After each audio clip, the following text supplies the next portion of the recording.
A very bright good morning to all my esteemed panelists. Raikishori has already introduced all of you, so we'll get head on into the discussion. I think the topic is extremely relevant, and like always, ET has been at the forefront of steering us and steering the masses at large in terms of educating each and every stakeholder about the importance of technology adoption during the course of this pandemic. So what we will discuss over the next hour or so is walk you through some of the leading luminaries and how their responses have been, and what are the sustainable adoption of technologies that each one of them are doing in their workplace to make it different, to sort of adopt to this new normal.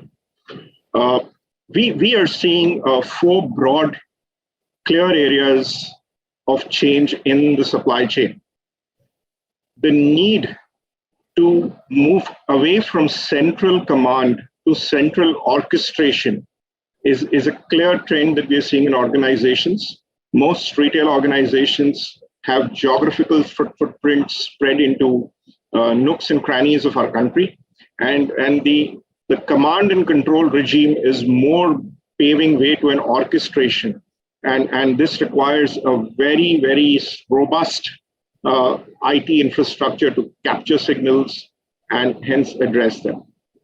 The second big change is how do we monitor for signals of a rebound? We've all seen in each of our cities, in each of our zones, people going through the waves and then the waves ebbing out, and again, the talk of a new wave. So what's becoming very important is the ability of organizations to monitor these early signals of a rebound and hence aggressively address the marketplace. The third biggest thing is the need to integrate data not only within the organization but across your business partners.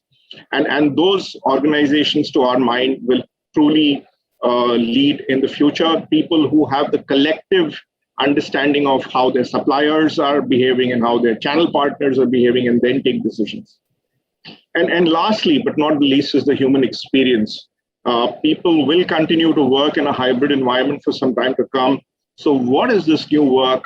How are we enabling them to keep the balance as they try to meet the unexpected global crisis of the future?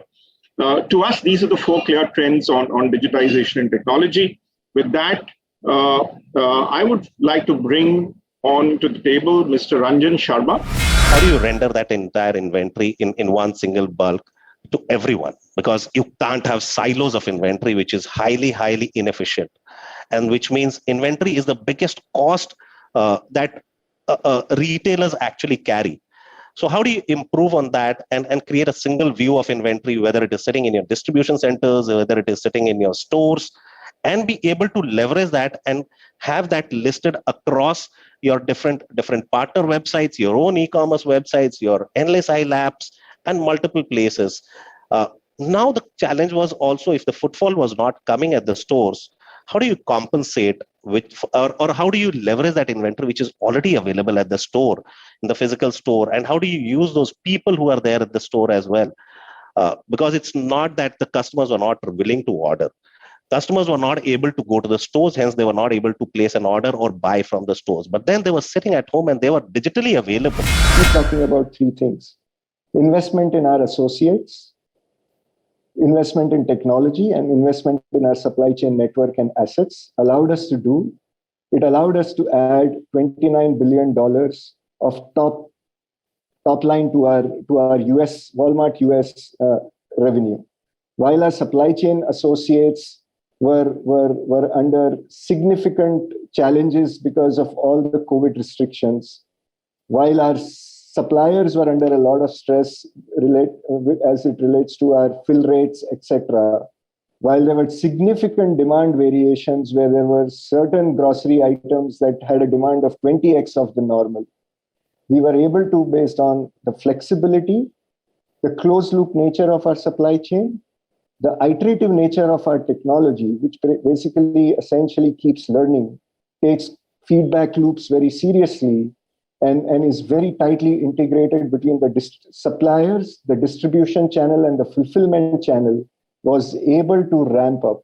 We added thousands, hundreds of thousands of associates in our network. We launched multiple pop-up warehouse management centers, right? This was possible because we had moved most of our fulfillment platforms to the cloud. We had decoupled ourselves from hardware constraints because we have moved on to the BYOD technology. So combination of all of this truly allowed us to provide customers a safe and reliable shopping environment. What this pandemic forced is it became more now a customer-centric approach. So it's like knowing your customer. Now customer is the real king, I feel, now in this COVID. We're like, they are choosing first is which brand and how do I interact with the brand, right? And the brand which can offer them a seamless customer experience, right? Whether it is online or at the store, I think is going to the winner. And the way we are working with our customer also, like Akash, we have come up with AD square approach. So AD is like adoption of technology. So technology was like always, I think for most of the brands, it was planned. But what this did is the projects or the digital transformation, which like were considered a stretch even for 6 months, now like it became in weeks and days, right? So adoption of technology and the other AD adapt to changing business environment. It's like how quickly you know your customer, right? What kind of search customers are doing? How can you address their needs? Logistics player, and we are going to grow much faster than the rest of the industry.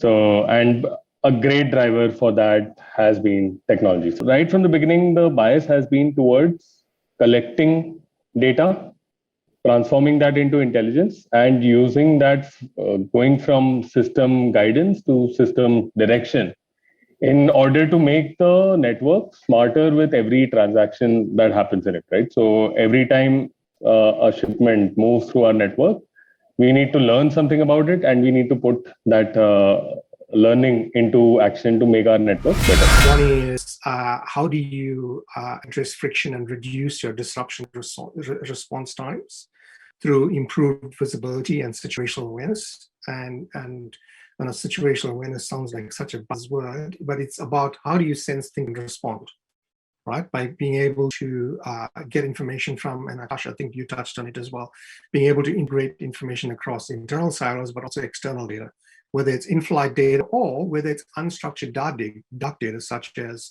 weather disruptions, port congestion, or location intelligence in terms of what's happening at the place where you're fulfilling demand, right? So how do you actually gather that? How do you develop that situational awareness? And on the other hand, to building resilience is how do you build capacity and capability by being able to dynamically replan, right? Change your forecast, right? And we're seeing in both cases, reducing response time to disruption and being able to replan, you actually need better visibility, right? It's underpinning both these capabilities. With better visibility, you've got the ability to identify disruptions up and down your supply chain, not just internally. Prior to pandemic, we were 50-50 split between delivery and dine-in.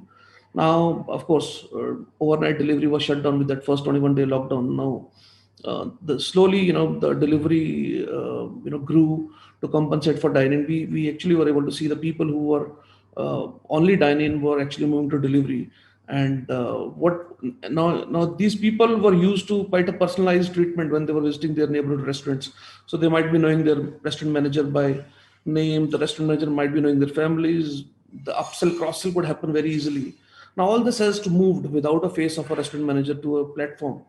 So that kind of technological shifts or investments in the personalized offering to a consumer on the basis of the past purchases or the promotions that we have, that's the shift that happened, during this phase, and we were able to not only grow the delivery, but actually took the delivery beyond what it used to be pre-pandemic times, compensating for the losses in the dining.